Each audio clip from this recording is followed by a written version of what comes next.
can you use willpower to overcome your porn addiction? In fact, if you're addicted to anything, whether it's porn or social media or binge eating or anything else that has a detrimental effect on your life, why don't you just use your willpower to stop? On the surface, if you think about it, it seems to make sense, doesn't it? After all, who's in control? Who's doing the thing? It's you, right? It's like you went to your room, you sat down in front of your computer, you opened the browser and typed cornhub.com into it, you got the tissues and the lube, it was all you. So if you want to quit doing that thing, why don't you just will yourself to quit? This is an important question to consider, and unfortunately most people have no clue about human behavior. And that's why not only do you think that you should be able to use willpower to overcome your addictions, but also you might make yourself feel unnecessarily bad when you fail to overcome addictions using willpower, and you stay deluded in a very interesting way that we're going to examine.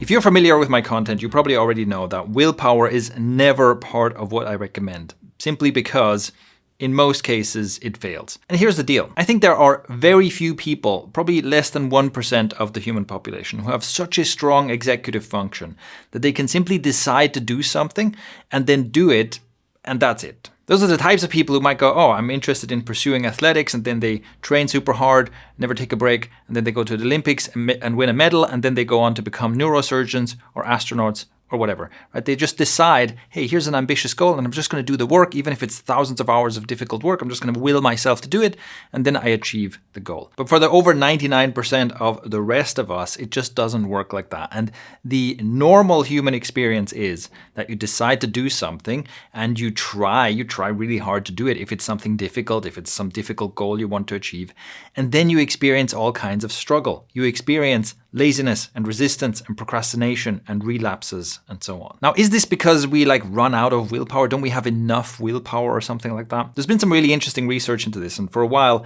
it looked like maybe willpower is a limited resource. There were some studies that seem to indicate that willpower depletes. So if you use your willpower to resist a cookie that's in front of you, you then have less willpower to do whatever the next thing is. But later there were other studies that actually showed it seems to matter mostly about what you believe. So people who believe that using willpower makes their willpower stronger will actually experience that. And on the other hand, people who believe that using willpower makes them weaker will also experience that. So there seems to be a strange self-fulfilling prophecy kind of thing going on. But whether or not willpower is a depleting resource is actually not the important point, because if you watch what happens, if we take apart what is the actual process of steps that leads someone to go, okay, I want to quit the thing, or I want to finally get in shape or whatever, I want to stop doing something or I want to start doing something, and then they don't do it. What actually happens? Do they run out of willpower?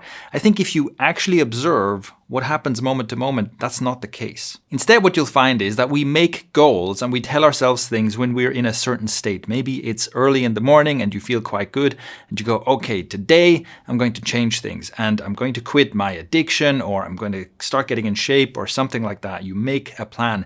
And in that moment, you feel this is what I'm going to do. This is how I'm going to change the direction of my life, and you're fully on board with it. At some point later, you are in a different mental and emotional state, and you simply don't care about the same goals and outcomes anymore. In a way, you could say that you almost become a different version of yourself, and not all versions of yourself have the same goals. And this is actually a completely normal human experience. For example, how often does the late at night version of you decide, tomorrow I'm going to wake up early?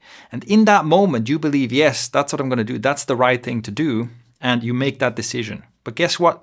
The early morning version of you goes, nah, I don't care about the goals of last night me, and you keep snoozing and stay in bed for as long as possible. It's not that you don't have the willpower to get up. It's not like you are incapable of getting out of bed. It's that you don't want to. And it's the same with goals we fail to achieve and addictive behaviors we fail to quit. If you're addicted to pornography and you've decided, okay, I'm going to stop, then right now, as you're watching this video, you're probably in that state. You're in that mental and emotional state where you go, yes, that's the right thing to do. I understand the long-term consequences.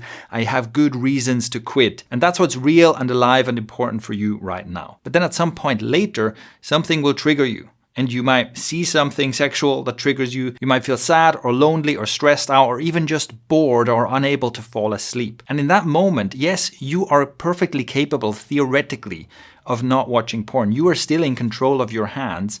It's still up to you whether or not you go to that website.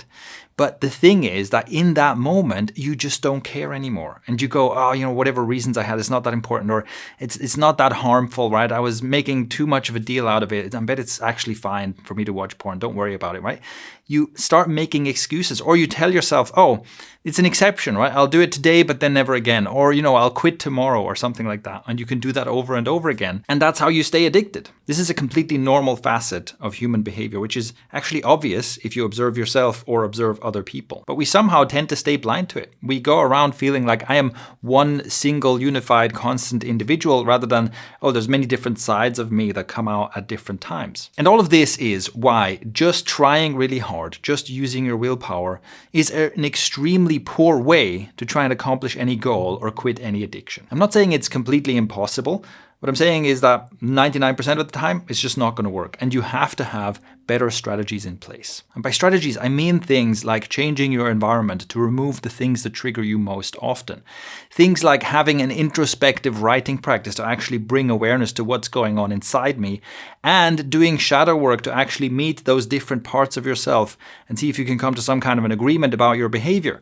And by the way, if you want to learn all of this, check the link in the description and join the Quit by Healing community. I share an introspective writing course and a shadow work course completely for free. Now, there's one more thing we need to talk about. I hope that all of this has opened your eyes and made you think about the willpower question differently. But there's one mistake you absolutely need to avoid, and unfortunately this is what most people do. Most people believe that willpower ought to work, and so they try to accomplish things and try to quit things using willpower. Then they inevitably fail, but the interesting thing is they don't update their beliefs about willpower. You can talk to someone who's been addicted for years and they've been in a cycle of trying to quit, relapsing, trying to quit, relapsing, trying to quit, relapsing, and so on, hundreds, maybe thousands of times. And if you ask them, well, what do you need in order to quit? They go, well, I'm just going to try really hard. It's like, even though you've proven to yourself hundreds or even thousands of times that willpower doesn't work, you still think, no, the solution must be more willpower?